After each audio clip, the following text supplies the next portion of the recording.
teaching me that கச்ச வாழைக்காய் கூட்டு. ஆமா. இல்லையா? இந்த கச்ச வாழைக்காய் கூட்டு வந்து நீ எப்பவும் பண்ணிருக்க. நீ சிரியே. ராகேஷ். அந்த கச்ச வாழைக்காய் I love it. இது எப்படி பண்றது எனக்கு கொஞ்சம் சொல்ல.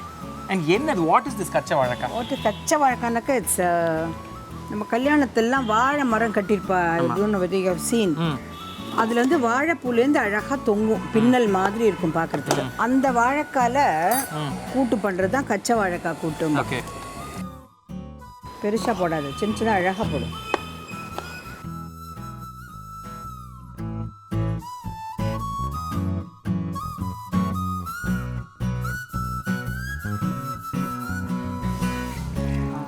மேபி ஒரு எலுமிச்சம் பழத்தை விட கொஞ்சம் கூடிய இருக்கும். தென் யூ ஆட் கொஞ்சம் அந்த சூடு வந்த உடனே கொஞ்சமாக போடு, திட்டமாக போடுமா. சரி ஒரு கொதி வந்தாவிட்டு இந்த இதை வாழைக்காயில் நல்லா கொதிக்கிறது பாரு போடுது. அப்புறம் தண்ணியே வற்றி போயிடும். சரி சரி போடுறேன். பற்றியா சுருளும் சத்தம் கேட்குறது பாரு. உனக்கு what is your recollection behind this recipe? This recipe specifically I would say that the கச்சை வாழைக்காய் கூட்டு வந்து மெயினாக என்ன பண்ணுவானாக்கா நம்ம மாத்தில் வந்து மாப்பிள்ளை வந்து தலை தீபாவளிக்கு நல்லா வந்து சாப்பிட்டுடுவார். வச்சு 2 நாள் வந்து தலைகால் தெரியாமல் எல்லாரும் நல்லா சாப்பிட்டுடுவார். ஃபுல்லாக கட்டுனா செமத்தியாக இருக்கும். அப்புறம் 2 நாள் கழிச்சு அவாவா திரும்பி போயிடுவான் ஊருக்கு.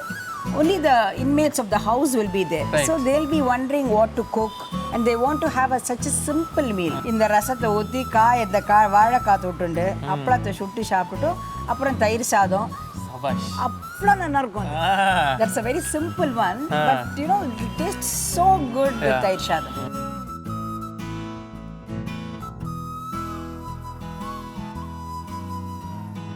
சாம்பார் பொடி போடு. இப்போ இந்த மாதிரி தான் ட்ரையா இருக்கணும். அது ஒரு மாதிரி இருக்கணும் கொஞ்சம். சாம்பார் பொடி ரெகுலர் சாம்பார் பொடி தான் இல்லையா? சாம்பார் பொடி தான். உள்ள போடலாமா? போட்டு கொஞ்சம் வெல்லமும் போடு. பஸ் ஆஹா சாம்பார் பொடி போட்ட உடனே ஒரு வாசனை ஒன்று இருக்கே. அப்புறம்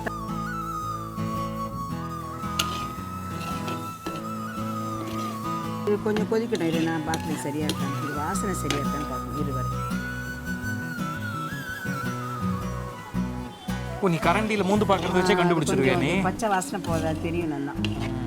அதுக்கு தனியாக வச்சு இப்போ தேங்காய் எண்ணெய் ஊற்று. அதில் நல்ல தேங்காய் எண்ணெய். இது கூட ஃபர்ஸ்ட் கிளாஸாக ஆடி வந்த தேங்காய் எண்ணெய் தான். ஆமாம். இது வந்து இப்போ கூட்டுன்றது வந்து இப்போ அஃப்கோர்ஸ் இதில் பருப்பு கிடையாது, பட் இன்னும் கொஞ்சம் இலகி இருக்கலாமா? கொஞ்சம் வேணா இறக்கி இருக்கலாம். நாட் கொஞ்சம் வெறும் தண்ணியை கூட ஊற்றிக்கலாம். புளி வேண்டாம் ஜாஸ்தி. ஓகே. ஏன்னா வாழைக்கால வந்து it has that starch content இல்லையா? அது போக போக கொஞ்சம் இதுவாயிடும், கட்டி ஆயிடும். அதனால கொஞ்சம் இது பண்ணலாம். உப்பு சரியா இருக்கான்னு பார்க்கட்டுமா? எங்கள் பாட்டியெல்லாம் இதெல்லாம் பார்க்கவே விட மாட்டான். இப்போ இந்த பீஸ் வந்து இப்போ ஆக்சுவலாக வந்து இப்போ லிட்ரலி டெண்டர் வாழைக்காய் தான் அது. ஆமாம். இது வந்து இப்போ நம்ம மிக்ஸ் பண்ண ஒரு மாதிரி உடஞ்சிருமா இல்லை அந்த முழு பீஸ் அப்படியே இருக்கலாம்? அப்படியே இருக்கும் அது. அந்த மாதிரி கரெக்டாக இப்போ அதற்கு எடுத்துடணும். அது இப்போ பாரு இப்போ கரெக்டாக உடையவே இல்லை பாரு. ஓகே. இப்போ அதை வச்சு பெருங்காயம் போடும் அதில். ஓகே. அதில் கடுகு நிறைய போடாத. கடுகு ராகேஷ். ஓ சரி. உளுத்தம்பருப்பு, கடலைப்பருப்பு, 2 வெத்த மிளகா. 2 வெத்த மிளகா. ஓகே.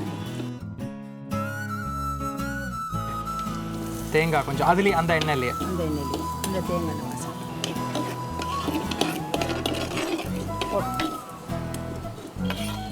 போட்டு விட்டா போடாத. கரெக்ட். ஓய்